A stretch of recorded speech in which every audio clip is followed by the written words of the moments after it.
Good afternoon, everyone. Welcome to 2018 Cavs Media Day. We obviously have Coach Tyronn Lue here on the main podium. Please, if you have a question from the media, raise your hand and we will get a microphone over to you. Please give us your name and your affiliation. The podium is now open for questions. Ty, how you doing? Tony Zarella, Cleveland 19.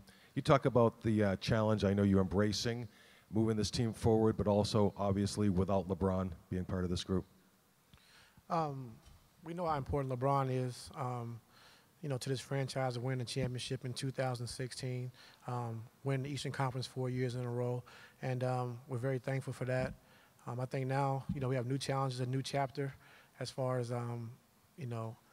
young guys, old guys mixing to be a good team, to putting a good product on the floor, to make it a playoffs. So I don't see this as a rebuild or anything different. I think we got a young mix of young guys and older guys that can help each other, and I'm very excited for it.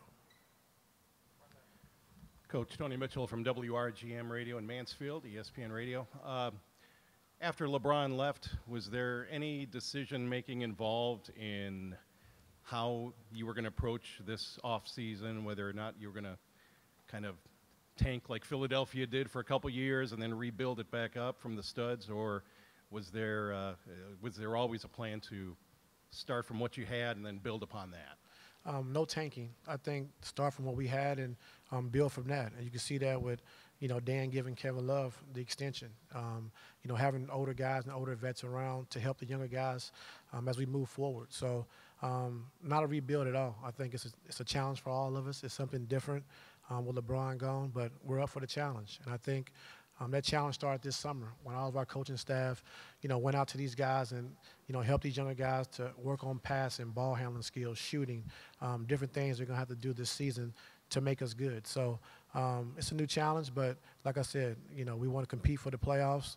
That's our motivation. That's what we want to do, and we're going to put product on the floor to do that. Joe Vardon, The Athletic.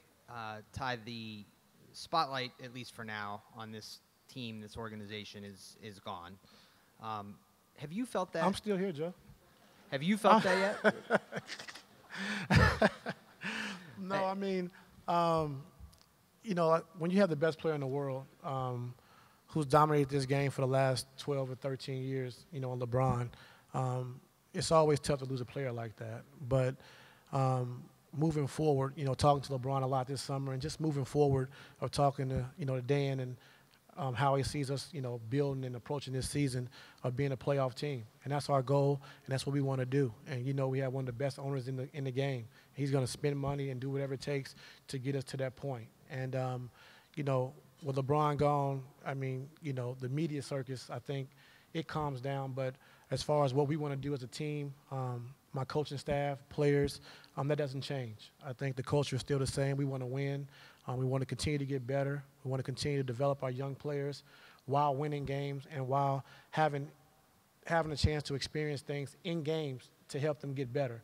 A lot of player development guys think it's, working out on the court before the game, after the game, but most of the player development comes from playing meaningful games. And I think our young guys are going to have a chance to do that this year, so I'm very excited for that.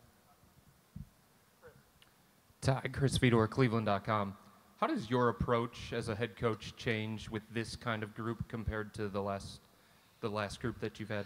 Well, we've always had a veteran team. We haven't had a chance to have a lot of young guys that we can develop and do certain things with. But as you'll see and if you heard about, our staff this summer has done a great job, I said before, of working with the young guys and trying to develop these guys to get to a point where we're at. And Kobe Altman and Dan has done some great things in this offseason to help us get more athletic, more versatile.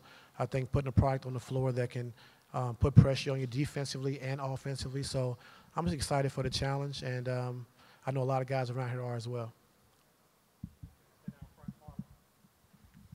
Marla Ridenour, Akron Beacon Journal.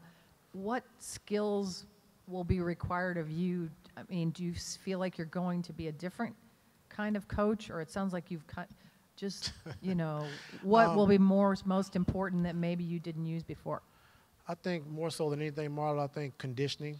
I think having a young team and being able to practice more. I think being in better condition to play up-tempo type of style of basketball. I'm switching a lot, causing turnovers to get us out in early offense. So we're going to be in better shape. And I think we had a young guys to practice and to get in shape early this season.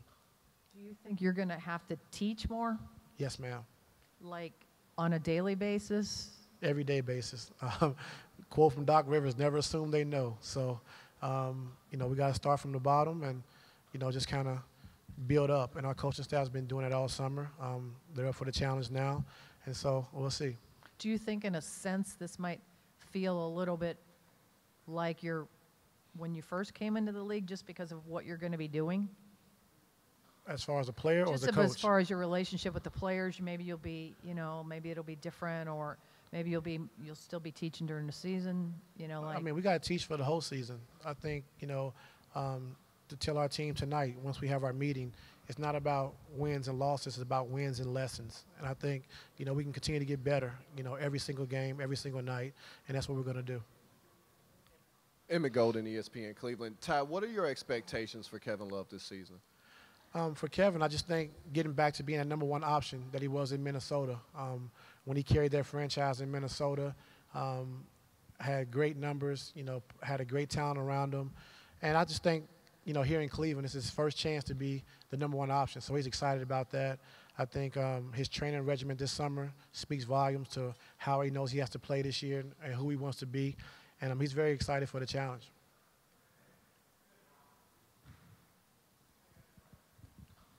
Ty Hayden Grove, Cleveland.com. Last year you had you took some time off to address your health.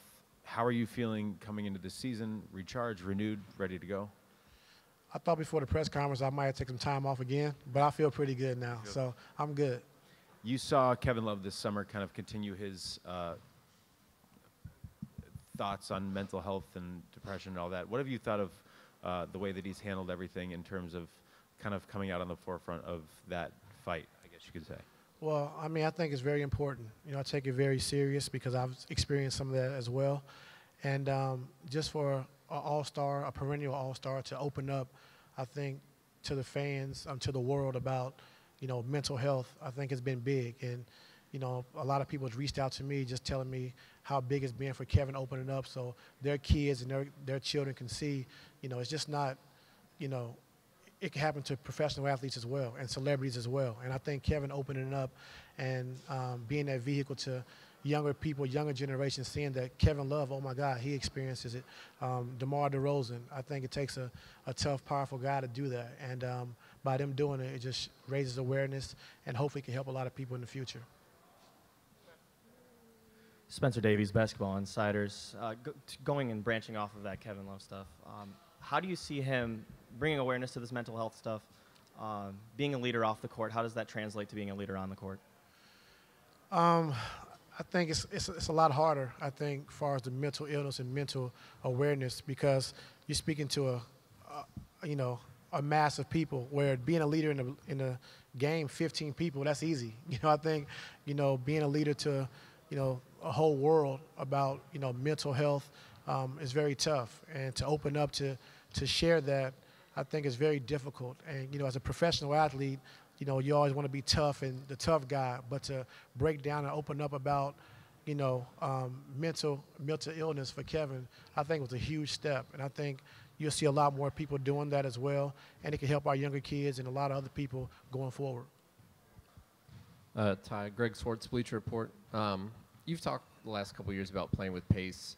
Last 2 summers, you lost guys that were very heavy isolation players. Last year, you guys were all the way up to 12th in pace. What's your ideal offensive system with this group that's a little bit younger and you don't have as many isolation players?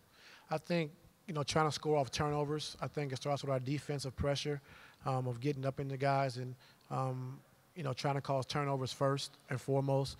I think after that we have multiple guys who can do multiple things offensively. I think being able to handle the basketball on missed shots, being able to break out in transition, and be able to play faster in that way. I mean, not having to get the ball to one person and then having him pushed up the floor. I think now when guys rebound the basketball, our guards are, pretty good rebounders, and then pushing it out and attacking right away. So I think that'll help with our pace a lot. And then if we don't have it, then fall into a secondary offense as well. Ty, Ben Axelrod, WKYC. I wanted to ask about Jetty. He was kind of in and out of the lineup last year. His role changed a lot. What are your expectations for him this year, and what do you think his potential is this season? Oh, he has great potential, and I think you've seen that last year when he had his chance to play consistent minutes. And being a rookie and step into a pressure environment the way he did and played so well, it just speaks volumes of who Jetty is. He's not scared. He's not afraid of the moment. And I'm very excited for his leap this season. I think he's ready for it, and we're ready to see what he can do with consistent minutes and playing a lot of minutes. So I'm very excited for Jetty. And I know he was only gone for a few months, but what can it do having Channing back in this locker room? I think Channing, he's a guy you want on your team until he's 50 years old, because he's going to preach the right message. He's going to come in and work every single day. He's going to tell the young guys how it is. Not afraid to challenge Kevin and our veteran guys to do the right thing. And just having a guy like, Channing around is huge. Ty, you mentioned some of the conversations that you had with Dan Gilbert this offseason. He's been through the post-LeBron thing in a way that you haven't. So in those conversations, did he express to you some lessons that he learned the first time around? And did you get a sense that that kind of drove your guys' off-season plan? Not lessons, but I can tell you he's very motivated. I think he's very motivated to keep a product on the floor that competes, that's in every game, a chance to make the playoffs. He's very excited and motivated about that. And, Dan, he's going to spin and do whatever it takes to get that product on the floor. And you just see it with the Q, building a new arena, for our fans, for our team, for everyone. Like, he never stops. And that's what you got to love about Dan. He's going to do whatever it takes, to keep us a first-class organization, continue to put a product on the floor that can be productive and win games. So I'm excited about that. Ty, P.J. Ziegler, Fox 8. 2 questions for you. One, you talk about challenge. What is the biggest challenge you feel you'll face with this team that you have this year? Just the belief. I think knowing every game we can come in, we can win. And, with LeBron leaving, it's a tough task, as far as, going into the season. But these young guys are going to have opportunity to play every night, play meaningful games, and also be productive in winning games. So I think the belief every single night we step on the floor, we have a chance to win. Second question, obviously with LeBron gone, a lot of people believe that Boston, Philadelphia are the teams to beat in the East. You feel, being the defending Eastern Conference champs, that you guys are still the team to beat in the East? Yeah, we haven't lost yet, have we? We'll see. It's a lot of expectations. Coach Sam Amico Hoops. How do you feel about Colin Sexton? What do you know about him? How much have you seen him play, and how ready do you think he is to contribute? My first chance of getting to see Colin Sexton, he was in high school, and he played on Chris Paul's AAU team. And a lot of coaches was there recruiting. A lot of guys was playing that game. And I had a chance to talk to Roy Williams, and I was like, that's the best player right there. And he was like, who? And I was like, Colin Sexton. He's like, you think so? I was like, yeah. And after the game was over, that was the halftime. After the game, he was like, you know what, you might be right. And from that game on, he was, highly recruited, because before that game, a lot of people didn't know who he was. And I just think, his heart, his toughness, his work ethic, his will to win, and he's a gamer. I think when the game's on the line, he's the guy you want the ball in his hands. He's going to make a play. He's going to do something right to win a game, because he's a winner. And just being around this summer, talking to his dad a lot, talking to him a lot, he's just a great kid all around. He's about winning first, and I'm excited to have him here. Is there anything else for Coach Lue? Okay, thank you.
Cavs basketball is back, and so are the fan-favorite giveaways and unique theme nights at the Cube.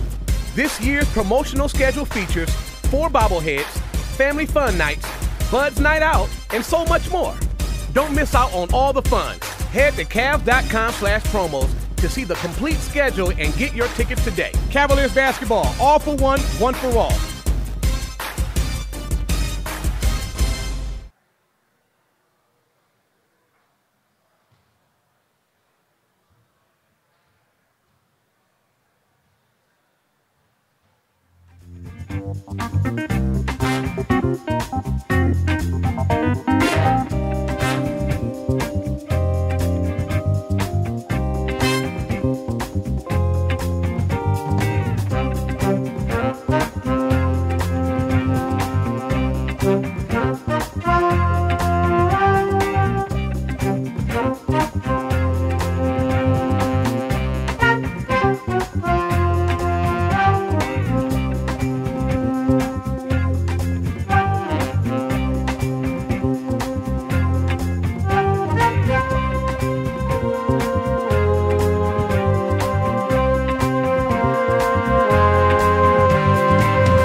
What's going on, Fedor? Hey, look at that. Beautiful. Yes, sir.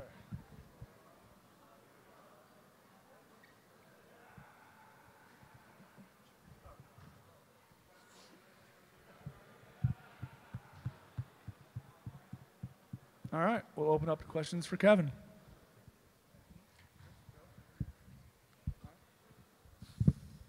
Marla Ridenour, Akron Beacon Journal. It's been kind of a whirlwind here the last couple of weeks with you, Today's Show and all that. What is it like, and is this even more, I guess, public than you maybe thought you would be at this point? I think in terms of mental health, yeah, I think,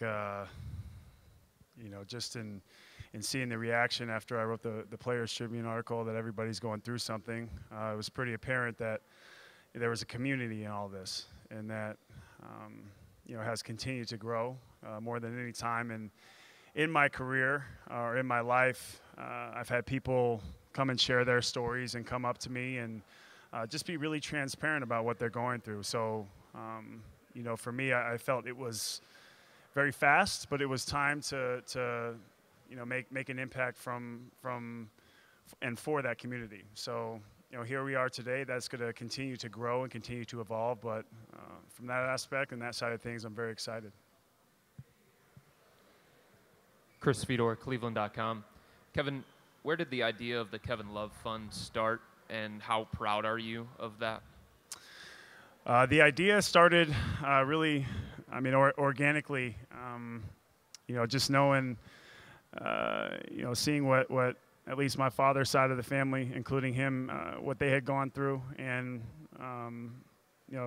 just knowing what I have dealt with for many years on the anxiety and depression side of things, to now facing all this stuff head on, writing the article, being very vulnerable, being able to help all demographics, and knowing that this thing doesn't discriminate. I think that's, and to see where we are now, that's probably what I'm most proud of. And knowing that this thing has legs, we're going to be able to help so many people with this, and it's this thing is universal. This is worldwide. So just being able to help that next man and to pay it forward, it's going to be special.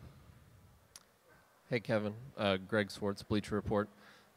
Did you train or prepare any differently coming into the season, knowing that your usage, your touches, your shot, your roll, everything was going to increase? Did you prepare any differently this summer than years past? Tristan. Wave at Tristan, everybody. Hey.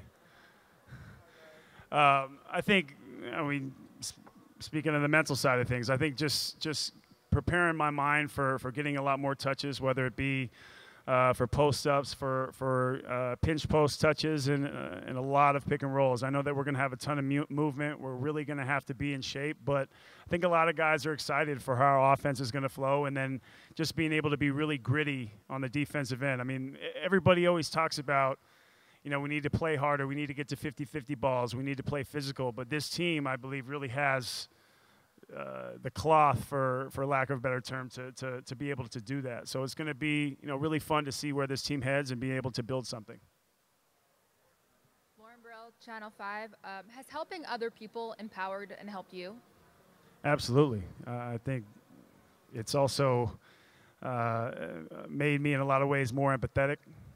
Just seeing from so many different walks of life, and so many different people from where I've traveled to, and on different corners of the earth, back to my hometown in Portland, Oregon, to LA, to New York, and anywhere. It just has empowered me not only to help people, but as I mentioned earlier, to pay it forward to the next person. Because it's gonna, with mental health and that side of things more than anything, I feel like it's universal, and in our social climate, not only here in America but everywhere, it can really make a huge impact. Emmett Golden, ESPN Cleveland. Kevin, what advice would you give to the family members and friends of those that are dealing with a mental health issue? I would say it's tough to have the presence of mind when you're young to even understand what you're going through. I know for a fact that I didn't. I always ask myself, why am I feeling this way?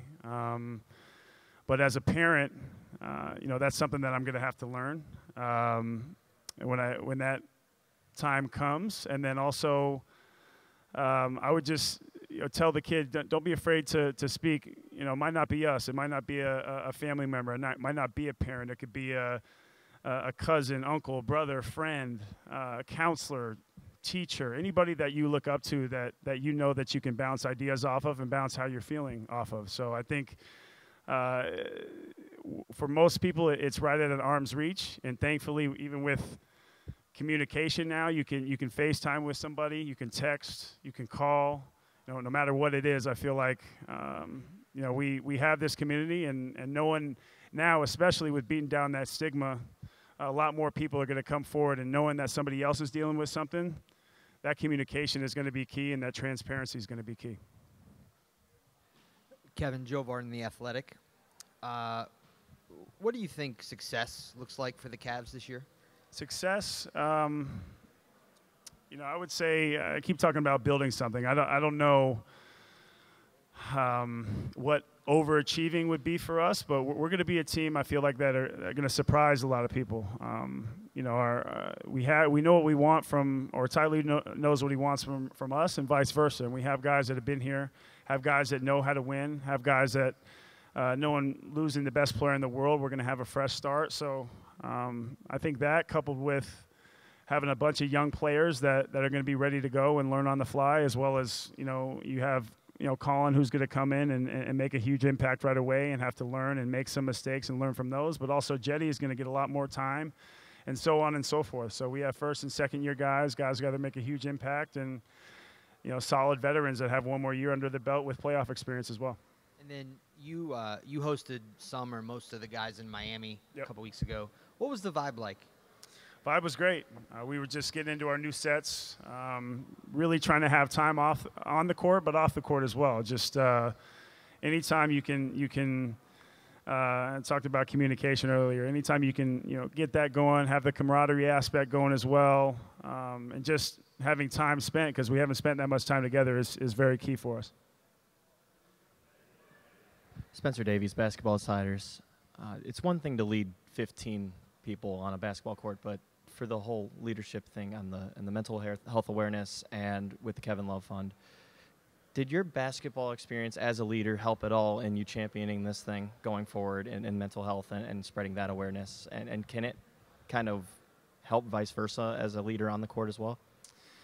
Yeah, I think in some ways, but more than anything, it's I feel like on the mental health aspect of things, it's just bigger than basketball. I've said many times that success is not immune to depression, and that's what I mean. Any walk of life, no matter how much money you have, where you come from, who your parents are, no matter what, it doesn't discriminate. But I think in a lot of ways, at least from a leadership standpoint, my first 6 years, having played on a very young team, having not made the playoffs, went through a number of different situations on and off the floor, to being traded to a team where we were expected to compete for or win a championship every single year. And I had to learn how to follow, and now have to keep taking the steps in order to lead this team. So I think all of that has prepared me for kind of where I am today.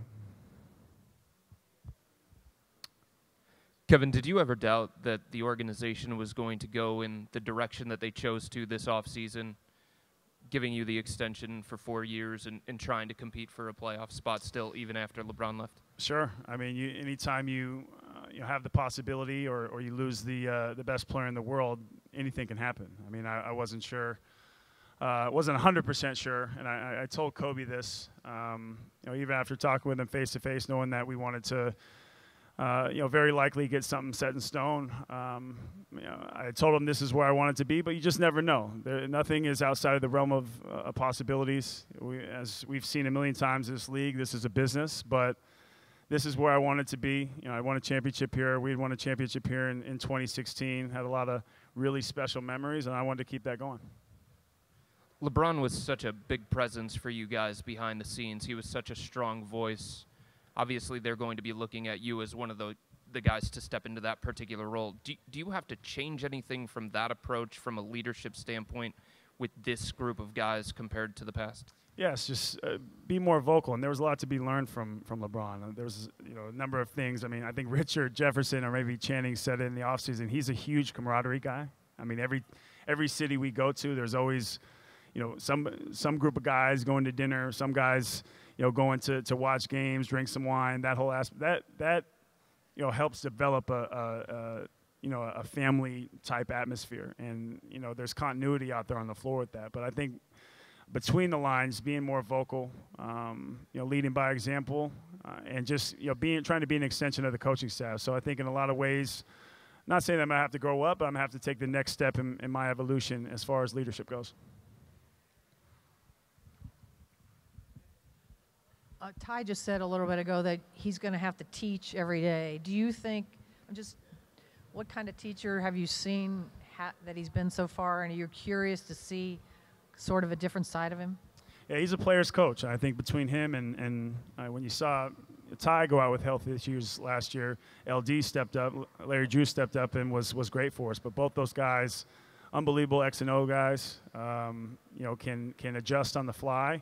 And their teaching points are very sound. We've seen it day in and day out, and I think totally agree with Ty. Probably very likely with a younger team and adding some veterans, there's going to have to be a lot more teaching points, and there's going to have to be a lot more moments where we're going to have to stop practice and say, no, this is exactly what we want. Use a ton of examples and just pay a lot of attention to detail. We're going to need that with this team, but. At the same time, there's going to be a lot of free-flowing type of offense, and then on the defensive end, we're going to have to really have our schemes down and play together. That's the only way it's going to work. David Glazier from the News Herald and Morning Journal. Ty, when he was out before you, was asked, what do you need from Kevin? And he said to get back to being the player he was when he was the #1 option with the Wolves. Is that Kevin Love still there, or has you mentioned the evolution of your game? Has the game changed? I'm since 30 5 years now, ago? so I don't know if he's still there. No.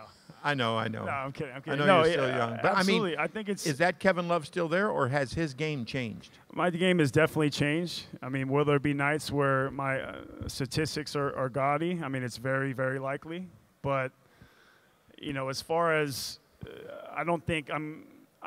In some cases, I'll be asked to do that, but in a lot of cases, I'm going to be looking to set up teammates. I'm going to be looking to help other guys grow in their game, and I think that's part of the leadership aspect as well. I know what I'm capable of. I was the second option last year, likely the third option the couple years prior, and I had to learn how to sacrifice. I knew I had to learn what it took to having such a high usage rate and having the ball in my hands every single possession and getting post-ups and getting shots and always being in a rhythm and playing from the inside out and not the other way around to being here today where I'm considered the first option. But I think it's a constant evolution. I'm heading into my 11th year, so I have to figure out with this team how it's going to affect us in the best way possible in order for us to win.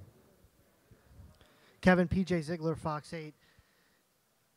With LeBron leaving, you went from the fit in, fit out tweet a while back to being the role player to now being the leader of this team. What did you learn from LeBron in those years that he was here that you feel you can take now to this team and help them get back to where you guys want to go? I think just how to win.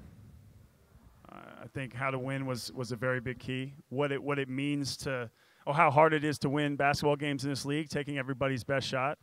I know that, just practicing what we're preaching up here is, we're going to have to give, we're going to have to go after those top teams. We're going to have to win some games that we're not expected to win. And then just, I think from a leadership aspect, LeBron was so great at getting our attention and leading by example and being vocal. There's just so many things to be learned from the best player in the world, and a lot of the times it's not, just what you see from a strictly, playing aspect. So he meant a lot to this team and a lot to this franchise. But this will be a new chapter for all of us, and I think we're all excited. Thanks, Kevin. Thanks, everybody.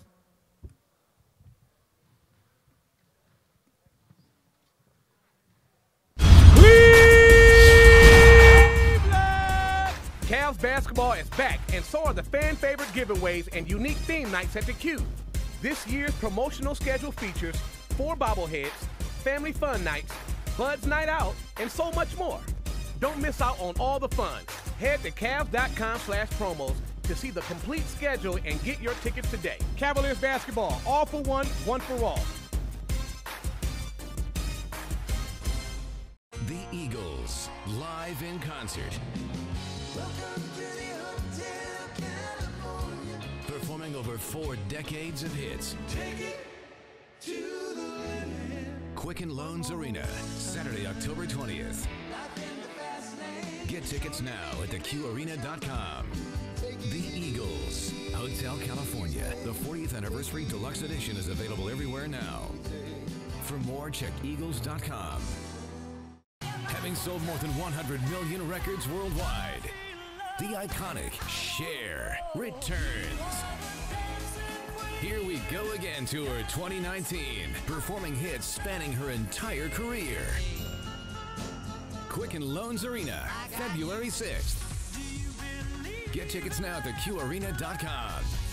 Cher, the album Dancing Queen, is available everywhere now. For more, visit Cher.com. Metallica World Wired Tour live. Friday, February 1st, Quicken Loans Arena. Metallica. Buy tickets at theqarena.com. The venue box office. All Northern Ohio Discount Drug Mart locations are by phone. World Wired Tour. Give me fuel, give me fire, give me that which I desire. Stevie Nicks, Christine McVie, John McVie, Mick Fleetwood, Neil Finn, Mike Campbell, Fleetwood Mac. Friday, October 26th, Quicken Loans Arena. The legacy continues with all the songs you know and love. Tickets on sale now at theqarena.com, venue box office, or by phone. The Mac is back. Fleetwood Mac. Phil Collins, Not Dead Yet, live this October. Legendary artist, limited dates. October 18th, Quicken Loans Arena. On sale now. Tickets available online at theqarena.com. Phil Collins, live.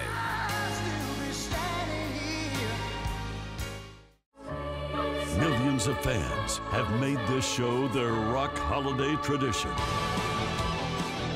Trans-Siberian Orchestra, live and concert, presented by Hallmark Channel, December 30th. 2 shows, 3 and 8 p.m. at Quicken Loans Arena. Reserve seats on sale now at theqarena.com and livenation.com. Don't miss Trans-Siberian Orchestra's Ghosts of Christmas Eve.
Colin Sexton to the podium.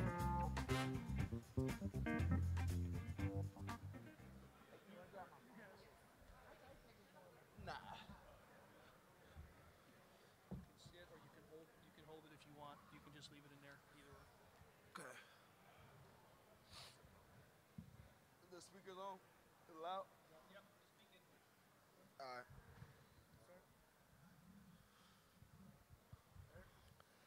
Colin, Chris Fedor, Cleveland.com. How did you approach this offseason? I would say I approached it just trying to get my body right and do the things that's going to help me in the long run. And also on the court, I just wanted to work on things that I need to improve on. What were those areas that you felt like you had to improve on after going to Summer League and whatnot? Just improve my all-around game, shooting, passing, and then watch a lot of film on my decision-making so I can make plays for my teammates. Marla Ridenour, Akron Beacon Journal. It's kind of the who's going to be in the starting lineup is in, I'd say, up in the air besides Kevin Love. What's your approach on that? Are you going out there to convince them that you have to be out there to start? No, each and every day I'm just going to do my thing in practice and work hard each and every day. And also, what was it like? Did you go to the thing that Kevin had a couple weeks ago? The get-together in Miami? In Miami, yeah. What did that do for you? I felt like it was pretty good, just being with the guys and us all working out and trying to learn each other because the season's right around the corner. So we have to learn each other's tendencies and what each other's playing style are like a lot faster. Colin Scott Sargent, WFNY. Clearly the last 4 years are going to be in the minds of a lot of fans. You weren't here for that. How important it is for you to kind of make this next chapter of the Cavaliers yours and kind of leave your own imprint on it and leave everything else in the past? I feel like we're just going to have to show and prove from day one. First game, we're just going to have to show what the skills of everybody and what we got. That's about it. Hi, Colin. Greg Swartz, Bleacher Report. I know you guys are going to have a lot of team goals this year, but individually, you were voted by your peers as the favorite to be Rookie of the Year along with DeAndre. What did that mean to you individually to get that vote from your peers, and what individual goals do you have this season? It didn't mean too much. I just know I got to continue to work, continue to get better each and every day. And then I have goals, but I can't tell my goals. That's it. David Glazier from the News Herald and Morning Journal. You're wearing number 2. Right. There's a certain history with that number here in recent years. Kyrie wore it. Have you thought about that, for lack of a better word, following in his footsteps here? I think I saw you wearing shoes that looked vaguely like the ones that he markets. I mean, talk about following in the footsteps of Kyrie. I'm not following nobody's footsteps. I'm going to come in and play my style of game. And Kyrie did wear number 2. Mo Williams also did wear number 2 also. So. Hey, Colin. Last time we talked to you, we didn't know what LeBron was going to do. His status was up in the air. How did you kind of process following his free agency? I didn't follow it too much because it was right around draft time, and I was just anxious to see what team I was going to get drafted to. And then the video of you at Summer League, the Young Bull Challenge, the way that took off, one, can you kind of tell the story behind your defense on that possession and then the response to it? The defense on that possession, I just knew we needed to stop. And I did a few plays before, but I knew we needed to stop. And then also LeBron did it with his little daughter, and then it just picked up. Colin, Aaron Coleman, WAKR Akron. Your college coach, Avery Johnson, was an NBA champion. He played in the league. I don't know if you've spoken to him from the time you got drafted up until now, but talk to me a little bit about how his tutelage and how his being in the NBA helped kind of prepare you for this moment. I would say he helped prepare me from the start of making sure I was the most in shape player on the team, making sure that I knew each spot on the court for each play, so I can tell my teammates where everybody should be and how the play should be ran. So I would say from day one he held me accountable, which was big for my progression. Emmett Golden, ESPN Cleveland. Colin, has any of your teammates given you any advice of what to expect in the NBA and the NBA lifestyle? And if so, what advice have they given you? I would say they give me a whole lot of advice from Channing, just to make sure I take care of my body. Kyle, he just told me make sure that I stay healthy and eat right. So those are the biggest advices right now that my teammates have given me.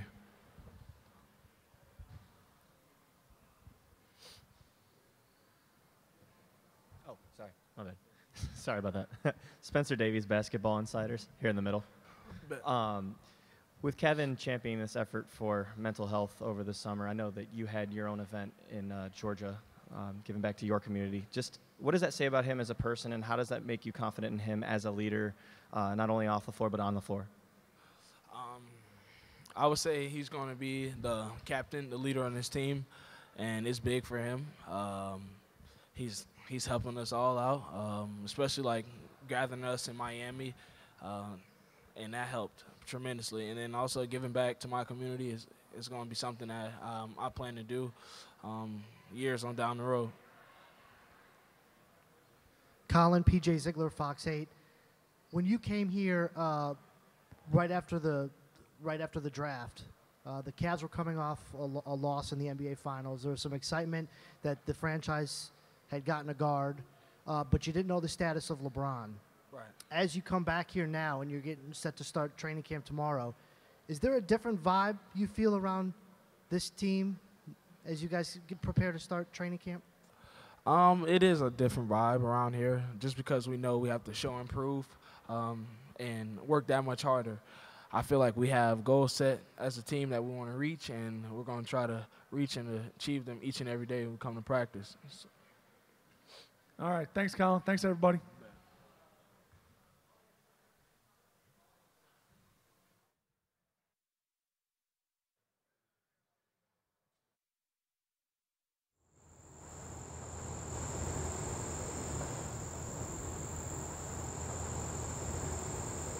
I feel like since my parents, they wake up early in the morning to go to work, I feel like I can wake up and go work out. They don't let anything stop them from waking up, going to work, no matter how many hours of sleep they got the night before. So it just makes me want to drive and do my best no matter what it is that I'm doing. So.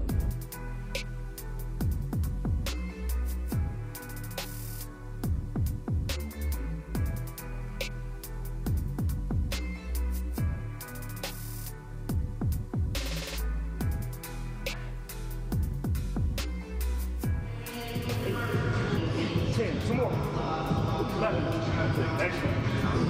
I'm so glad for this. Great job. Appreciate it. That's it. Yeah. So, we got that. It is. Yeah. 100.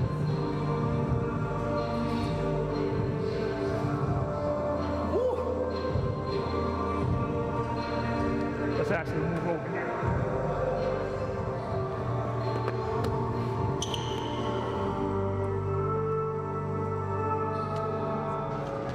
So the first set, we're decreasing the weight. The second set, we're increasing the weight. Chest up, chest up, chest up. Yep. Up and down. What you want to have, you want to go underneath it when your low back is arched. Okay, so you're here. Up. So not rounded, so you don't want to put it up like that. Now that's stress on your lower back. So you want to have more, yeah, you want to have that. So yep, that, and then straight up and down. Yes. If you pick up like this, now this your low back is having to do a lot of work here. Now here, I keep it here, my back's out of the play, and this hips, the drives it off.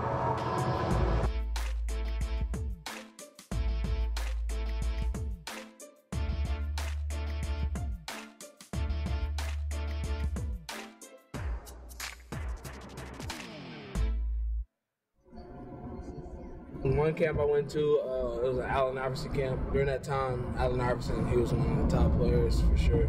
and also one of the top point guards at the time. So that's who everybody wanted to be like. Everybody had the braids. Everybody wanted to be the dribble and stuff. So just at that time, he was a big role model for a lot of people. That was probably one of the most camps I remember by an NBA player. He signed one of my jerseys for me. So kids are excited to have you here. Kendall, you want to run through? Like Coach K said, first of all, everybody, welcome. Welcome. Thank you all for being here. Thank you all for being here. Got a special surprise for each and everybody that's here in attendance right now here at Strongsville 3D Center. Everybody knows that we got a new draft pick, a couple months ago, right? Big time player. Does anybody know who that player may be? Who is it? Young Bull. They call him the Young Bull, right? Can we give it up for the Young Bull? I think the Young Bull is here. Give it up.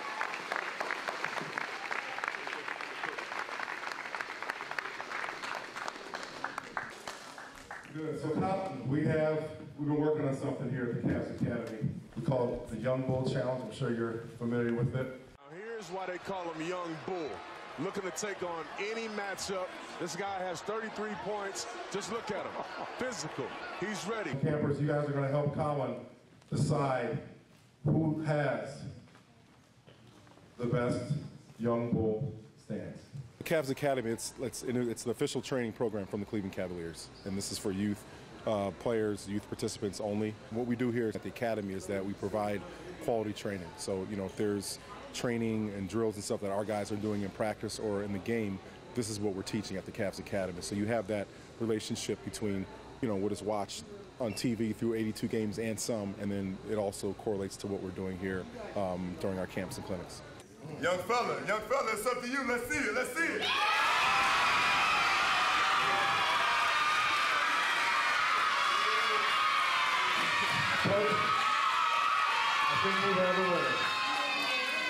I think we have a winner, Coach.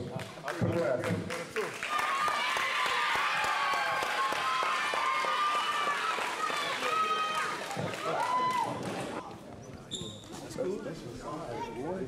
It means a lot to me because we all had somebody we looked up to playing. He worked so hard, and his dream is to play in the NBA. And just to see Colin Sexton and get to interact with him, I think it gives him something to strive for. What up? You ready to smile? You want to say your team? Here you go, guys. Right there. You had a good day? Growing up, I heard I won't be able to make it to where I am today, so it just made me work that much harder to get to where I am today, and that put that chip on my shoulder just to prove and show everybody wrong. So never give up. Don't let nobody alter your dreams. I feel like if you want something bad enough, you can go for it, no matter what it is. John, welcome to Cleveland. So we'll kind of run through, just want to get a little bit more, keep it this time. I'm very excited just to be together with the guys, and this is a team that's going to push forth as the season goes on. So I can't wait.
Cavs basketball is back, and so are the fan-favorite giveaways and unique theme nights at the Cube.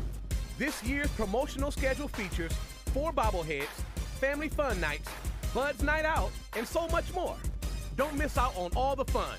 Head to Cavs.com/promos to see the complete schedule and get your tickets today. Cavaliers basketball, all for one for all.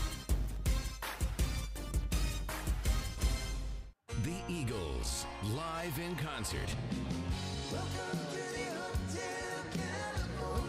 Performing over 4 decades of hits. Take it to the limit. Quicken Loans Arena, Saturday, October 20th. Get tickets now at theqarena.com.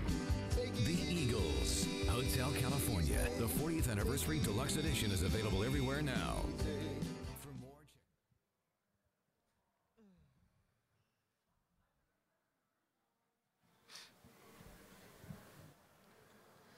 Questions for Kyle?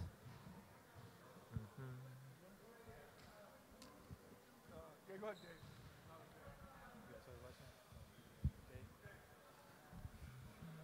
David Glazier from News Herald and Morning Journal. You've been around the block a few times, had a few media days.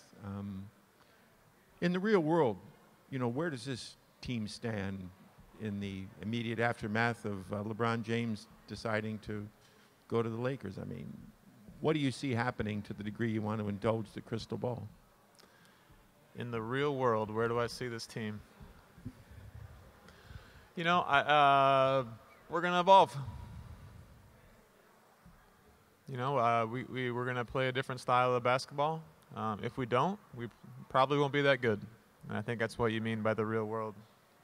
I think it's a great opportunity for all of us, from the top to the bottom in this organization, to create a new path, to find a new style, anytime when I was growing up and I would move, there's always be something that I didn't really like about myself before. And I'd be like, you know what? I'm going to change this thing about me now. And this is kind of like that. We didn't move, but we kind of did. And if there was something that maybe we didn't like about how we operated or who we were, we have a great opportunity to kind of reset that and change it. And I'm not saying that we have bad things, that we have to be new people or anything, but I think there's a great opportunity to kind of reset a lot of things here, and that's exciting. Those are exciting things to be a part of. Greg Swartz, Bleacher Report, right here, Kyle. Hi. There's a report out yesterday by ESPN saying that Cleveland is one of the teams that could potentially pursue Jimmy Butler in a trade. You were teammates with Jimmy when he was a rookie in Chicago. What can you tell us about Jimmy? What do you know about him, and how would he fit in with this team should they make that trade? Oh, man, it's like so much speculation. Jimmy's a great guy. He's a really hard worker. He's really grown since the year that I played with him as a player and a person. But I don't know if I really want to talk too much about that. Not to disregard your question, but it's just, we focus on what we got right now. Kyle, Chris Fedor, Cleveland.com. Ready. You mentioned who the new Cavaliers can be. How long do you think it's going to take you guys to find out who you can become? Probably a little bit. I think, we're going to be playing new lineups, new people, new system. We got to, it's probably a bunch of older habits that we got to break. Develop new habits, which, you got to do after you break old habits. So it'll probably take a little bit of time. But I think we got a ton of energy, and we got a ton of guys who are hungry. And so as long as we keep that mentality, I think, hopefully it's not as long as what it could be. But we're going to find out. Joe Vard in The Athletic. Kyle, your first answer, there could be a lot to psychoanalyze there.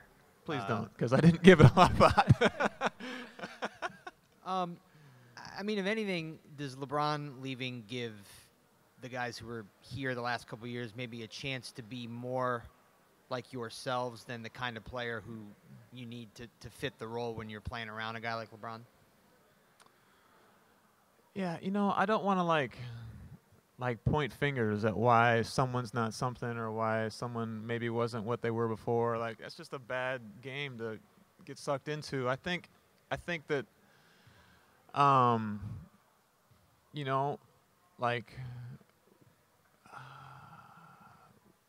things are invented when there's a need, right? Like, we don't just come up with new stuff and we don't really need it. Like, we come up with stuff when we need that thing. And I think we're going to need to find scoring. We're going to need to find playmaking. We're going to need to find, how we scored in the last 2 minutes of a game. We're going to need to find all those things. And so when you have that need, you find it and you figure it out. And I think there's several guys who, obviously when there was one of those moments the last few years, we went to LeBron because we were supposed to go to LeBron, because anyone with LeBron on their team would go to LeBron. But now there's an opportunity for new, and I think there's definitely guys who haven't, maybe they don't have the experience that LeBron had in those moments, but are capable. No one's LeBron.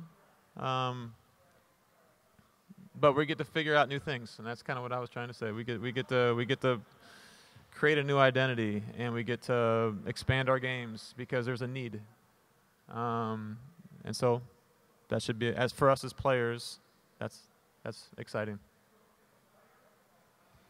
Marla Ridenour, Akron Beacon Journal. Ty said there's going to be a lot of teaching going on every day. How confident are you that, I mean, he hasn't, I would assume, hasn't been using that kind of tool in his toolbox forever. I mean, with you guys, are you curious to see how it works out? Yeah, you know, Ty has a great basketball mind. He sees the game really well. I've played for a lot of coaches. Ty feels and sees the game really well. You know, with the way our team was set up, things were really simple. And what we ran and what we operated, you know, it was really about giving LeBron freedom to be amazing and to be great. And he is. It's what you do when you have LeBron. But I think, you know, we get to see a new side of Ty. He's going to have to be more vocal, and not that he wasn't vocal before, but it's just like we need that voice who's kind of, you know, leading in those moments. And LeBron had a really loud voice, and you know, so I mean, Ty's got. We all have a new challenge ahead of us. You know, life's going to be a lot different going forward for all of us, as far as basketball goes, and you know, Ty's probably included in that. Is that second voice going to be Kevin, you think? We'll find out. We'll find out. Maybe. I just want to ask about you. Or did you need this summer to sort of decompress, and do you feel rejuvenated kind of after what you went through? Yeah. Yeah, you know what? I left. First, I didn't talk to anybody after the last game, and I kind of just walked out. That wasn't very professional of me, and I apologize to all you guys who were there. I would have liked to have said thank you. I should have done that, but I was just really, I was done. I was just done. And so I took a good chunk of time and kind of got away from the game and really evaluated a lot of things and tried to decide if I still had the desire to play, and talk things through with my wife and my family and look at my kids. You know, can't quite talk it through with them yet, but just try to, you know, get a feel for where they're at in life. And after doing all that, I feel like I wanted to come back and still wanted to play, and I still love the game. And so I'm excited to be back. Kyle, ever since you got here, success was defined by one thing. How do you think it's going to be defined this year? Yeah, you know what? I think it's going to be defined. I think we're going to be kind of creating new culture in a lot of ways, right? And I think just putting the right things in place as far as culture. So work ethic, just like, you know, as we're trying to learn and grow and develop and teach, like, can we do it with a joyful attitude? You know, like, you know, sometimes the growing and learning isn't a lot of fun, just because you're playing games every other day and there's not always that time for that. So I think just really kind of, you know, creating an atmosphere that guys want to be here, guys want to work hard, guys want to get better, and then we do those things. You can't just have a good attitude and stink. That's not going to be fun. That's not going to be a good season. So there's surely needs to be a little grace period. But, you know, I think setting the tone for who we want to be and our identity, having those things be about the right stuff, and then seeing improvement and winning games. And going back to the decision that you had to make this offseason about whether you wanted to continue or not, those conversations that you were having with the people around you, was there something that resonated with you that gave you the idea that it was definitely something that you wanted to continue? What do you mean? Were there conversations and they said something to you that stuck with you, saying, yes, I do need to continue playing? I think really I needed to have the blessing of my wife and family. You know, I think you guys feel this too, surely. Your guys' schedules are tough as well. And the older I get, there's a family cost to continuing to play. It's a real thing. And so once I felt like my family was in a spot where even though we went through what we went through, you know, we're good, we can keep going. That gave me the freedom to really decide for myself if I still love the game or not. If I wanted to put the work in, if I had the desire to, you know, because I don't want to just come here and just be around. Like, I want to come here and, like, work and play well and make shots and win games. And but it's a lot. And so once my family was good, shortly after that, and I still had it. I still have that desire. All right, thanks, Kyle. Thanks, everybody.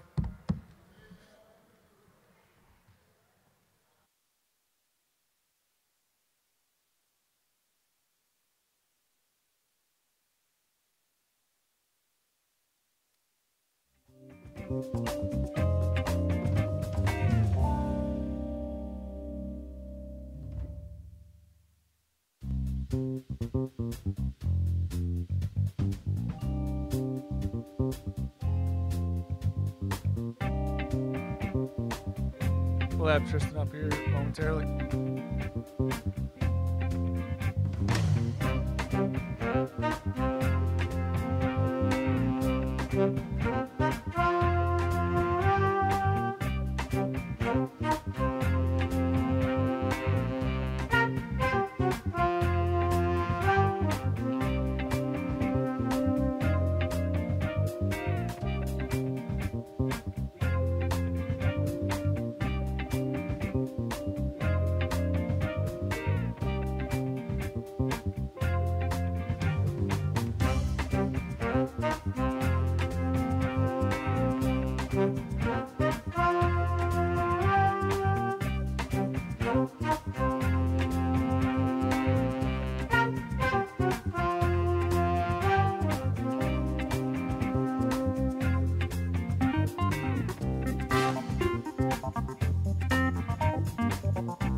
Huh?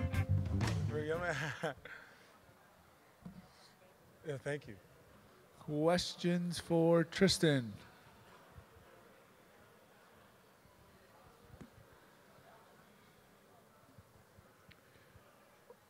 The overriding topic of the day, to take a genius to figure out that the Cavs are moving on this year without arguably the best player in the game, he having decided to work elsewhere. But I shouldn't say this is universally true, but I get the sense that a lot of the basketball world is writing off the Cavs.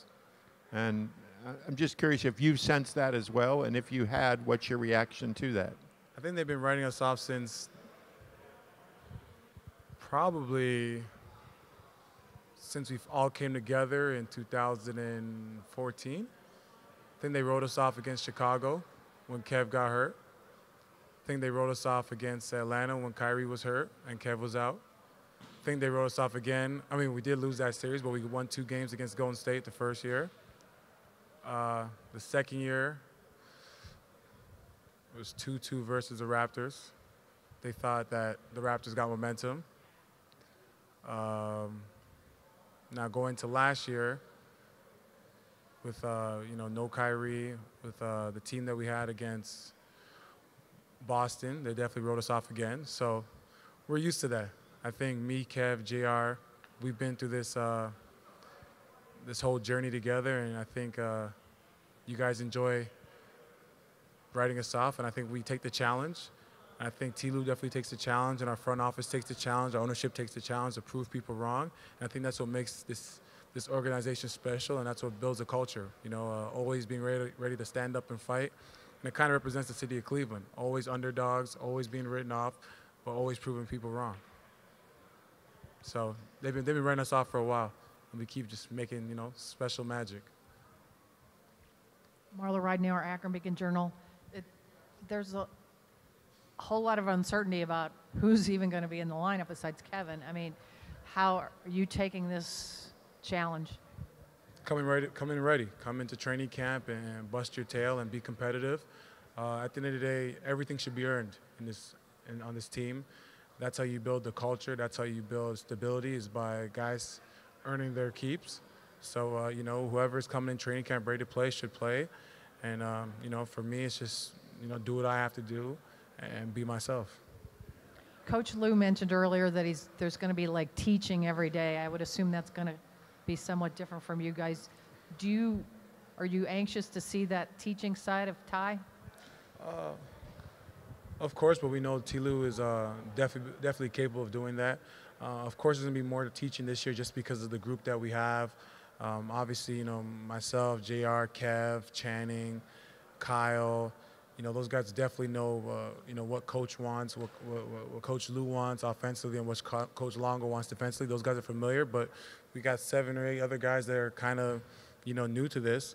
Obviously, Jetty and Big Z had 1 year, but, for them to get another season of learning from T. Lue and learning what he expects, I think it's great, and that's what's expected for him to, do a little bit more teaching now, because we have these young guys, and teach them what it takes to be a pro and be successful in this league. Tristan Scott, Sergeant WFNY. You went the first 7 years without missing a beat in terms of health-related issues, and last year was clearly a little frustrating for you. Yeah. Where are you now personally in terms of putting that behind you, and how are you health-wise heading into this season? Yeah, like you hit overhead, it was definitely the first time in 7 years dealing with, injuries and missing multiple games. For me, I feel great. Took a lot of pride in making sure my body's at tip-top shape and feeling good. And I'm excited about this year. But like you said, it's definitely difficult missing that many games. But that's also, there's probably some games or times during the first 7 years where I should have sat out and missed some games. I remember when we'd have a back-to-back and, 4 of the stars would sit out and I'll be the only one playing just to keep the streak alive. So at the end of the day, it's part of the ups and downs in the journey, and it's all about this year being ready to play and being there for my team. Tristan, PJ Ziegler, Fox 8. With this new style of offense you guys are going to run this year, how do you envision this team will look, and how does that suit your game? Well, the way the NBA is going and the way that T. Lue wants to play, we want to play fast. We want to play fast, get up and down. We have the athletes. We got, 2 dynamic guards that, both are point guards and can get up and down and push the tempo, and that's what we want to play. For me, it's definitely beneficial just because my strength is getting up and down the floor, using my athleticism, using my quickness. So, I'm glad we're going to play that style of game, and that's kind of the way the game is going. Not many teams are playing in the half court, and if they are, it's with a low shot clock. So for us to get up and down is perfect, play in the high hundreds, and put that ball in the hoop. ESPN Cleveland. Tristan, with more younger guys on the team than what you've had in the past, how does your role change in the locker room from a mentor standpoint this season? For me, my approach is I'm actually the only in-between guy. Not all the way like the vets at like 10-plus year, but not under 5 years. So I'm right at year 7, so basically year 8. So I can understand both sides. In terms of the vets, I've had a lot of success with the vets. We've been together. We've been through tough times. I know what to expect from them. They know what to expect from me.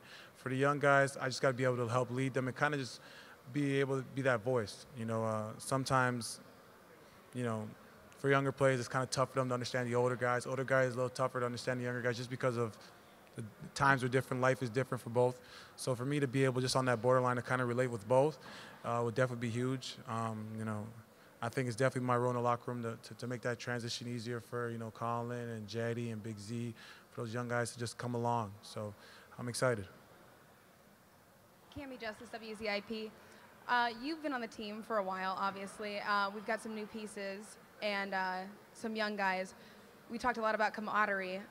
Have you felt there was a moment that's given you some confidence in the season to come up, that there's been some evidence that the team's going to click together? Yeah, I think what we were able to do in Miami, have guys come together, and last week guys coming in town early, playing together, getting to know each other was definitely huge.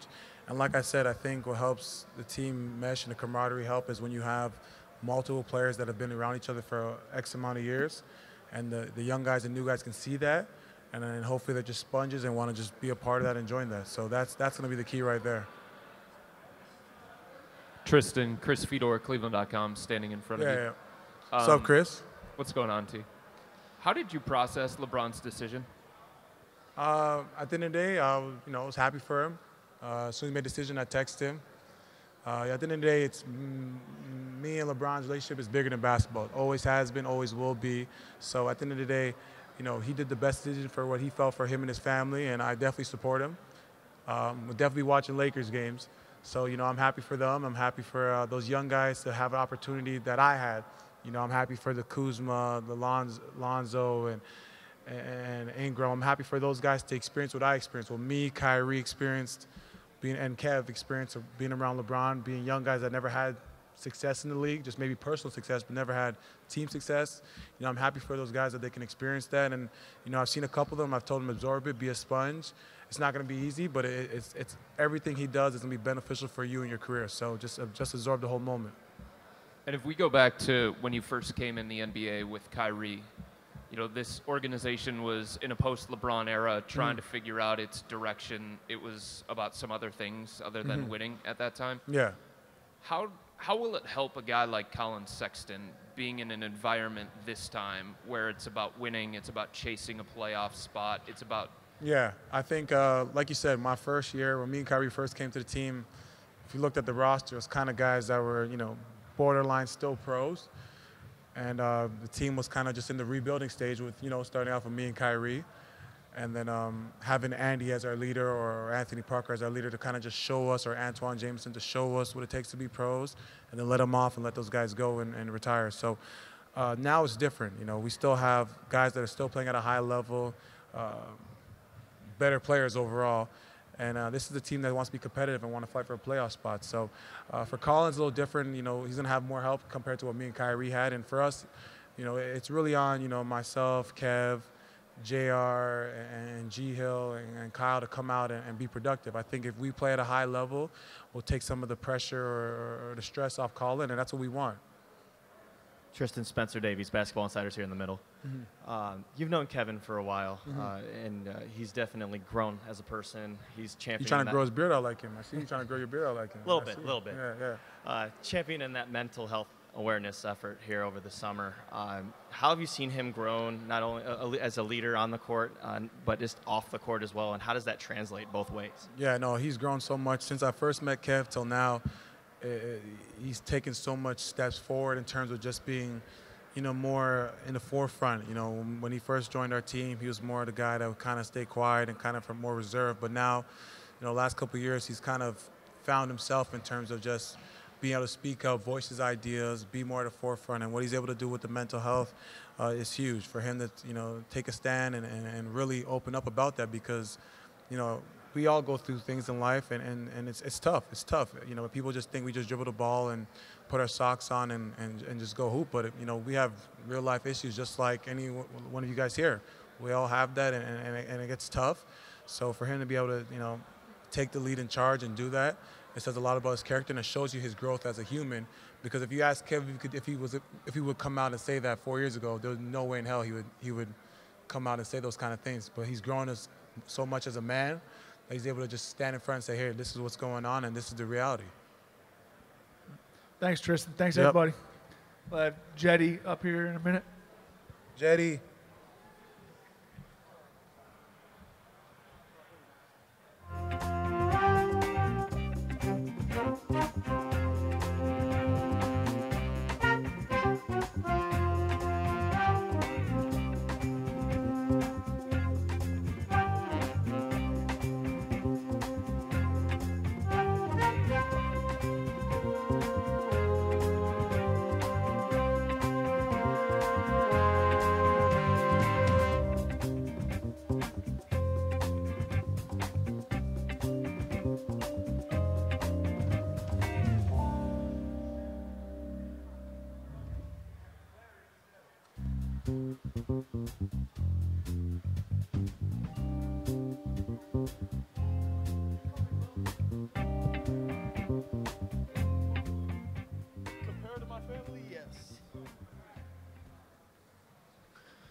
I used my year differential to get ahead of Jetty in line.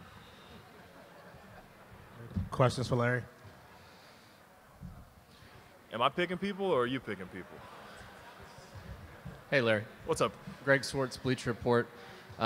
First off, how does it feel to sit where you're sitting underneath Dad's banner at your very first media day? Whose banner? Oh, no, it's an honor to be up underneath Mark Price's jersey today. No, it's, I mean, it's surreal. You know, this is something that, you know, you secretly dream about, you know, even, you know, playing through college and, you know, even with the Lakers, you just kind of like, you know, that'd be pretty cool if I could get to play back at home. And so, you know, even though I got to play last year, you know, wearing this jersey, putting the Nance 22 on while it's still retired is, I mean, I wake up every morning and pinch myself. And the second part is now you're still young, you're still early in your career, but you've played with Kobe, you've played with LeBron. You told me last year that, you know, when you walked in a room with those guys, you could tell they were the alpha of the room. Who are going to be the alphas on this team? And even at 25, are you ready to take on a role like that? This year it's going to have to be a pack mentality, you know, because obviously we've got, you know, we've got tremendous talent on this team. You know, we just signed Kevin back, which is just awesome, and I'm happy for him and everything. But it's going to be a group mentality. You know, there's not one definitive leader in the locker room. You know, like we've got, you know, Channing is extremely vocal in the locker room. You know, Tristan's vocal defensively. I like to think of myself as pretty vocal defensively. So I think we're going to have a lot of voices, and you know, we just have to pick and choose which ones at the right time. Kyle Molinelli, WZIP Sports. Coming off of last year after the trades, it was kind of a roller coaster ride for you and Jordan. How are you just settling in here, and what's your mindset coming into this new season now that you're finally settled? Settling in here. This is home. I think I was the only person that lived in Los Angeles but vacationed in Cleveland. No, I think I've settled in great, you know, with the team and with the team and everything. I, you know, love everybody on the team, love the guys we signed this summer, and you know, I'm just really, really looking forward to an expanded role this year. Marla Ridenour, Akron Beacon Journal. I have to clear this up. Did you get married at the courthouse? Okay, I'm so glad you asked that. Because I was wearing like Lululemon pants and my Yeezys. No, all right. So you've got to go and do the legal stuff. So we were going to be in Hawaii for such a short time that like we didn't want to go do it while we were out there. Spend a whole day in the courtroom, and you know, waste a day in Hawaii. So what we did is we went, and on our I want to say on our 4-year anniversary, we decided, all right, let's just go to the courthouse, get the legal stuff done, it'll be nothing. We'll go out to breakfast afterwards and just kind of, you know, hush hush. Psych. And then a month later, we had our real ceremony in Hawaii. But that was a real wedding. Technically, we got married then, yes. Yes, okay. I just wanted to make sure. So with that part in mind, I mean, what has the summer been like? Just that had to be incredible, but I mean, do you almost feel rejuvenated? I don't know. You're moving into a different chapter. Absolutely. You know, like last year, yeah, I got here. I left LA, came here, and it was still a little bit of, even towards the end, it was still kind of in transition. You know, we were in a 6-month rental house and everything, and now this summer we moved into a more permanent situation, and so now I'm definitely more situated and comfortable, and yeah, it definitely feels like I get to start something fresh and start something new, and like I said before, I'm really, really looking forward to an expanded role. Tony Mitchell, ESPN Radio Mansfield. Your dad would never remember this, but back in the 90s, I did a fun media race against him at Norwalk Raceway Park. Do you share that love for drag racing, or do you ever get up there or do anything like that? No, I'm sane. No. No, he's still got his 1967 Camaro that he claims it's street legal, but it's got like thousands of horsepower in it. There's no chance. No, I have no interest in that. I really like watching him do it. I'm sure you did. I would too.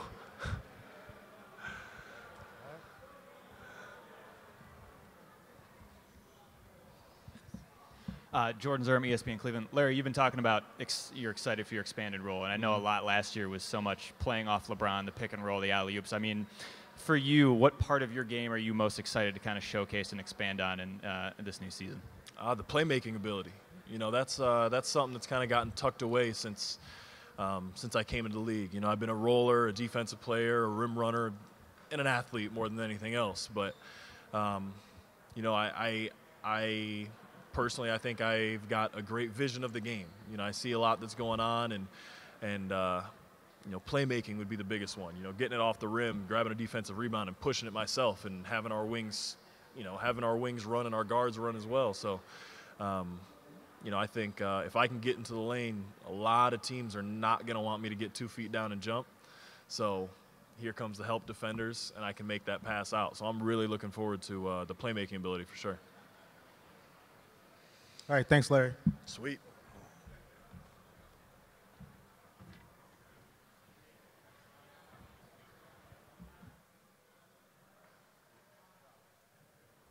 Chetty's coming to the.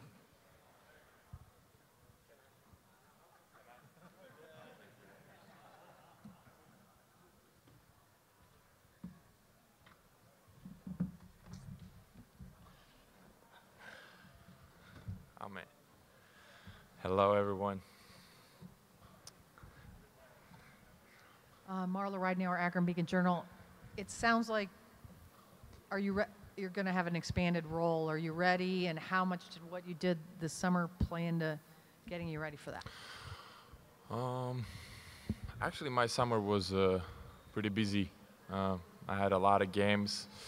I was going back and forth, and actually, that's what I was dreaming for, to have a role, and also to show the world what I'm capable of, and that's why I was working a lot, and I'm ready. I was thinking all the time about this year. You know, last year was an amazing experience for me, playing in the finals, playing with LeBron. You know, that was all amazing. Dream came true, and now it's time to work when I get on the floor, to do my best, and as I said, to show what I'm capable of. Emmett Golden, ESPN Cleveland. Jetty, this summer you had a chance to work out with some of the best small forwards in the game. How did that come about? So actually, when I was in Summer League in Vegas, I met with Bron, and we was having a dinner, and he offered me to practice with him. And you know, what do you expect me to say? I said, of course, you know, that will be a perfect. And after that, I went back to Turkey, had a little bit of vacation for 2 weeks, and then come to New York for the rookie transition program, and then went back to LA to meet with Bron and to work out with him. So first day we work out together, and then the next day he said that we're gonna work out with KD and Kawhi, and you know, I was like so excited, and I said, wow, you know, 3 best small forwards in the world, and I'm gonna have opportunity to learn from them and to work out with them, and you know, that's something that I'll not forget ever, you know, because you was always watching them on the TV when I was a kid, or playing the games with them, and then just at one time you saw yourself practicing with them, so it was an amazing feeling.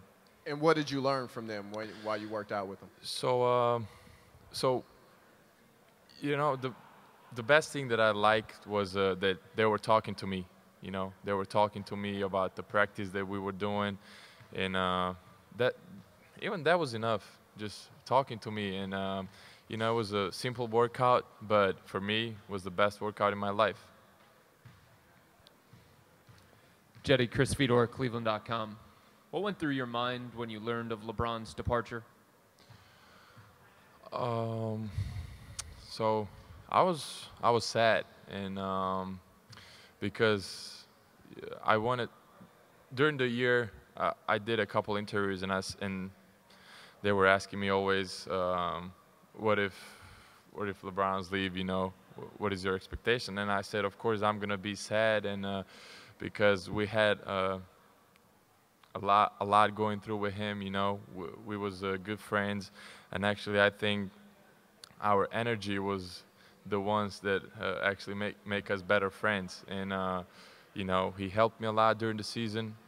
He took me under his wings, and he was always there supporting me no matter what. So I remember a couple of games that I played bad, and he was always the first one who was telling me to keep my head up. So of course I'm sad, but you know, but right now it's time to show the people what I learned from him, and I'm ready for this challenge. With him no longer here, with that guidance no longer here, with that voice no longer here, what is it that you can take with you that you learned from him, even though he isn't here? So so I saw that I mean, he's a big leader, of course. On the court, I can't talk about it, but I saw that also off the court, he's an amazing leader. He was trying always to keep us together as a team, and was always going to a dinner as a team. And you know, especially when the playoffs start, he changed like in the playoffs. You know, he changed in the playoffs. He cared about everybody, and doesn't matter that was me as a rookie or Kyle. You know, he was acting to everybody same.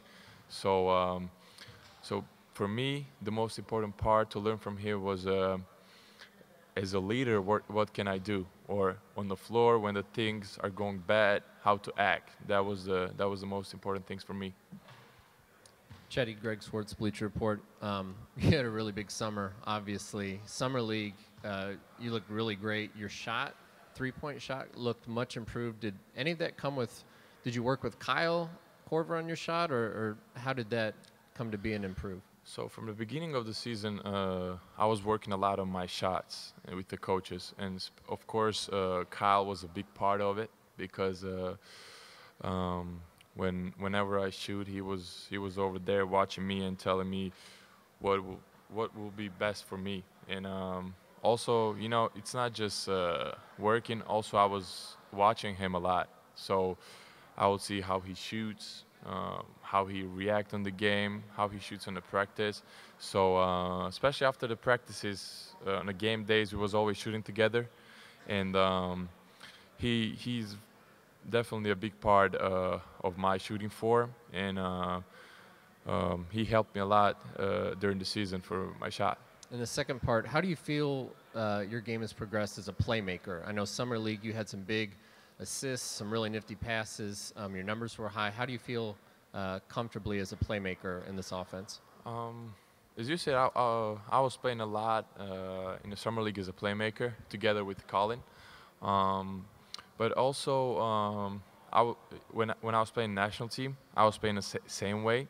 So sometimes I was having trouble guarding by, let's say, like smaller guys, but that wasn't causing me a problem. So I feel pretty comfortable with that. And you know, last year sometimes I was playing with Coach Silu. He was sometimes putting me on as a playmaker, and I was bringing the ball, and I was pretty comfortable with that. One more thing about the KD and Kawhi and LeBron. Were you nervous when you walked out there, and was there a moment where that you were proud of, that something you did? Oh yeah, I was nervous. So I was paired with KD, and we started shooting, and my shots were all going short, and he was always telling me like shoot up, and I said, you know, like I can't right now, because just, you know, I was pretty excited, and he was telling me always to shoot up. But you know, even like that was a pretty good moment for me, like him telling me to shoot up, even if it's something simple. But him telling me that was him, and also after that, Bron and Kawhi, they were always talking to me. So it was an unbelievable experience. Yeah. And one more thing, like when you first saw LeBron after he left the Cavs, did you guys have a moment? I mean, did he say something memorable to you? I mean, yeah, I was so happy when I saw him. But besides that, we was texting to each other. So I was always texting him, and I was letting him know what I'm doing, where am I, because when we met in Vegas, the next day I was going back home, and he was like, hey, when you get back home, text me so I will know that you're okay. And every time when something good happens, I was letting him know. And when we met in LA, I was so happy to see him again, you know, and it was good against being with him on the floor. Jetty, Chris Morgan, WLKR Norwalk. Having the chance to work with Colin in the offseason in Summer League, how do you two work together and complement each other on the floor? Actually, it worked really good. I like playing with Colin because he likes to play fast, and he's playing with a high energy. So actually, we're the same type of the players, and hopefully during the season, we have a good relation, and I mean, us two, especially on the offense and the defense, I think that we're going to have a lot of opportunity to show the people that we're going to be a good duo. Thanks, Jetty. Yeah, thank you.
Cavs basketball is back, and so are the fan-favorite giveaways and unique theme nights at the Cube.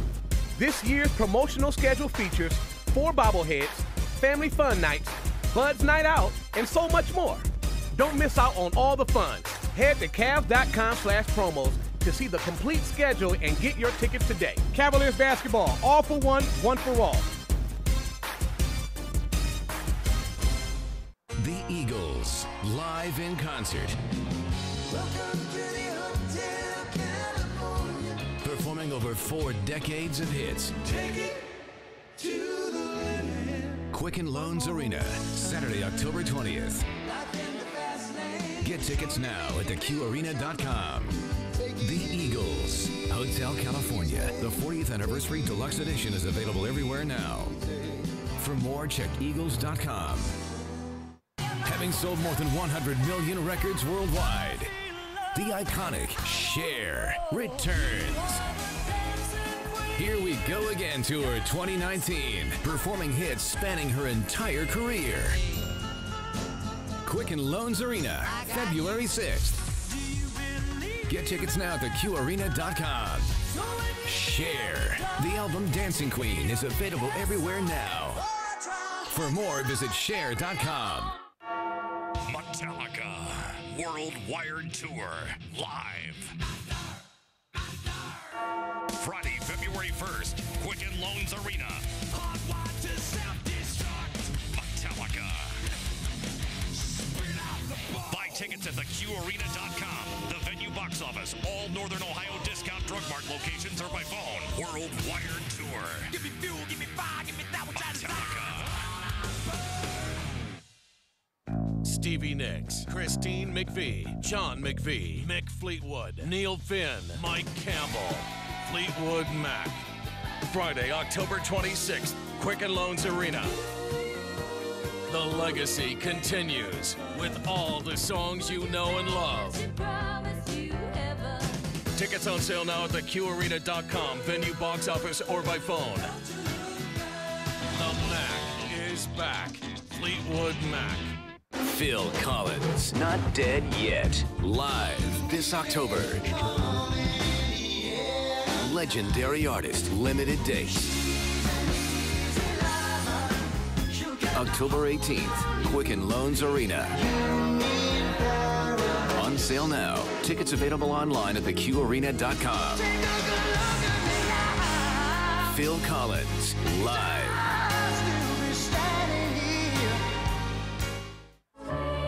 Millions of fans have made this show their rock holiday tradition. Trans-Siberian Orchestra, live in concert, presented by Hallmark Channel, December 30th. 2 shows, 3 and 8 p.m. at Quicken Loans Arena. Reserve seats on sale now at theqarena.com and livenation.com. Don't miss Trans-Siberian Orchestra's Ghosts of Christmas Eve.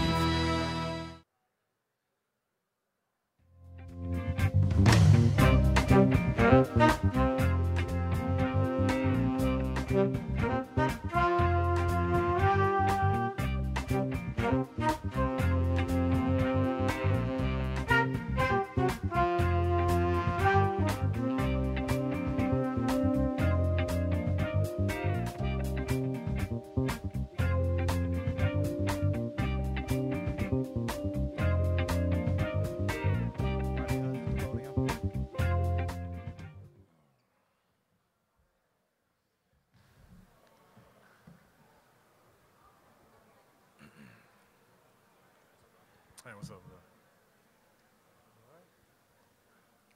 All right, questions?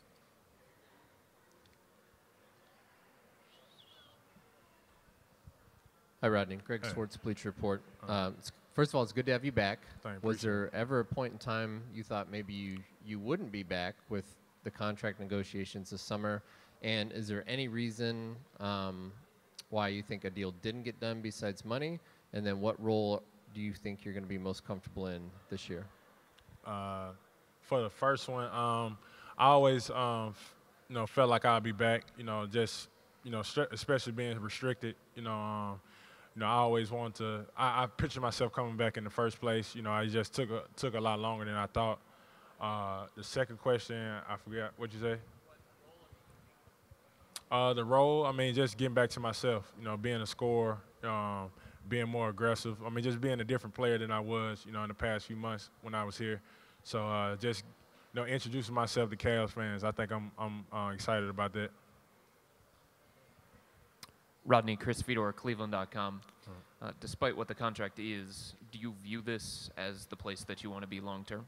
Yeah. I think it is. I think during the playoffs, my first time getting out in the community and seeing people, and that's a big plus for me. I got a growing family and somewhere I can feel comfortable, and my wife feels comfortable. And just basketball-wise, I feel good here. I like my teammates, the coaching staff, and obviously it got off to a little bit of a bumpy start, which happens anywhere. But I can see myself being here long term. That bumpy start that you referenced, what can you learn from that so that you become a better person and a better player?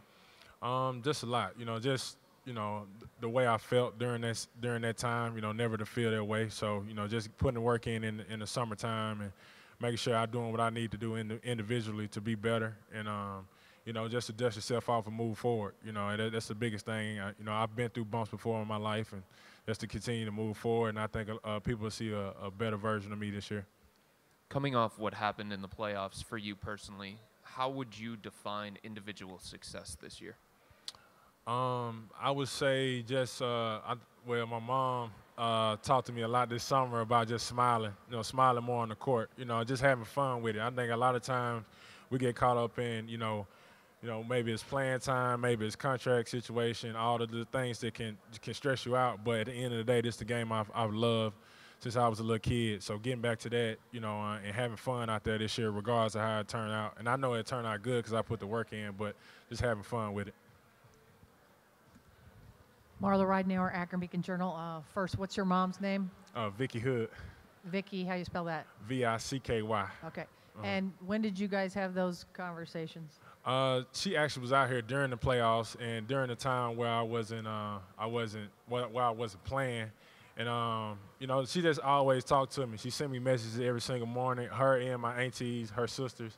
And they just tip real encouraging things, just to appreciate the little things, appreciate your kids at home, and not get too worked up about work, or the game. Just try to have fun with it and focus on the blessings. Was this the first time in your, obviously it probably is. This is a huge problems being traded and all that. But do you feel like now you're relaxed, free? All that's in the past. Right, yeah, it's all in the past. It's a new season, got a new feel to it a little bit. I feel like this is my first time really introducing myself to Cleveland people, other than what they heard about me. So I think it'll be fun, and I'm excited. I think a lot of us guys are excited to show who we are, and, it'll be a good year. Rodney, Chris Morgan, WLKR Norwalk. What part of your game have you been working on the most, and what are you looking to showcase once the season gets started? This all season, just been, working on my body, where I could be more, where I could be better on both ends of the court, whether it's playing post defense or, posting up. I've been working on a lot of post ups, this summer, and my ball handling. And just coming off a lot of screens, moving without the ball. I think that's something I can expand in my game. Rodney, Spencer Davies, Basketball Insiders here in the middle. Just with Kevin, he's been around here for a while, 4 years here in Cleveland now, going on 5. He's championing this mental health effort and spreading awareness over the summer. I just would like to gauge your opinion on how that translates to on-the-court leadership. Obviously, he's a leader off the court with this huge movement and a ton of people. But how do you see that helping him as a leader on the court? It helps a lot, especially for a guy to come out and be courageous, especially in our field where, it's all about masculinity and not showing weakness. He did a lot for the game. He did a lot for a lot of players. You'll see a lot more players coming out, and, we can all relate to it. We all got different stresses in our life, outside of basketball, and, things we can lean on him for, and we can be open to talk about now, since he's came out and expressed it. So, it was that's something that's going to be talked about for a lot of years, him coming out and saying stuff about mental health. Quentin Alberti, Metro Networks. Just talking about leadership, but in terms of you, when Tristan was up here, he said because he's in his 7th season, he feels a bit in between the vets and, the guys that are getting taught by the vets, I guess you could say. So where do you think you are in terms of that process? Are you one of the guys that are leading the younger guys like Colin and even Nance, or do you feel like you're one of the guys that has to be led by the veterans like Corver and Love? Yeah, I think I'm in the middle. I'm kind of like Tristan, in the middle. Last year when I was in Utah, I had a chance to kind of, I wouldn't say a vet, but kind of have Donovan Mitchell, show him some stuff about the NBA game, and I think I could do that for the younger guys, but it's also stuff I still need to continue to learn. This is just my 5th year, so just continuing to learn from guys like Kyle. I learn stuff from him every day. And then and also be able to talk to guys when they're going through tough times, because I've been through those experiences. And as far as on the court, have you and Ty Lue talked about what you could do differently for you to be more comfortable in terms of the things that you're doing? You saw like playing more on ball, and I know you spoke about you making yourself more fitting for the ball club by playing off ball, but for you having more of a featured role on the team. Yeah, we talked about it. We haven't gone into extreme detail about it, but he just mentioned he was going to put the ball in my hands a little bit more, let me create for myself. And, he wants me to get back to myself, last year it was kind of tough to do that on the fly, but, with the team that we have now, he wants me to be real aggressive and try to score the ball, and, he's going to put me in position, so I'm excited to see what that looks like. And I guess my last question is, Ty Lue is a player, and this is something like a contract year for you. Mm-hmm. So do you think that there's a benefit to having a coach that was a player before and knowing like the stresses that come with this being your your contract year, and like trying to help you get as close to where you want to be as possible? Yeah, it's kind of ironic because like last year was kind of like a contract year for me, but it was. I was worried about too much last year. I think this year it's kind of taking a light off my shoulder. Like I said, hopefully, I'm back here next year. And so, but this year is just about having fun. Playing free. It's a new opportunity, new challenges, and I'm looking forward to it. All right, thanks, Larry. Rodney. Oh man, that's disrespectful.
Is back, and so are the fan favorite giveaways and unique theme nights at the Cube. This year's promotional schedule features 4 bobbleheads, family fun nights, Bud's Night Out, and so much more. Don't miss out on all the fun. Head to Cavs.com/promos to see the complete schedule and get your tickets today. Cavaliers basketball, all for one, one for all.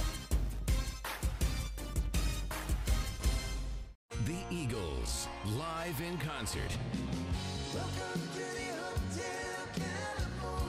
Performing over 4 decades of hits. Take it to the limit. Quicken Loans Arena.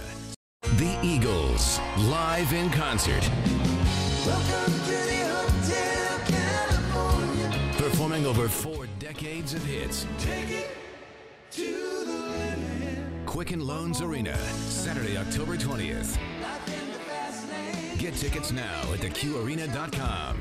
The Eagles, Hotel California. The 40th Anniversary Deluxe Edition is available everywhere now.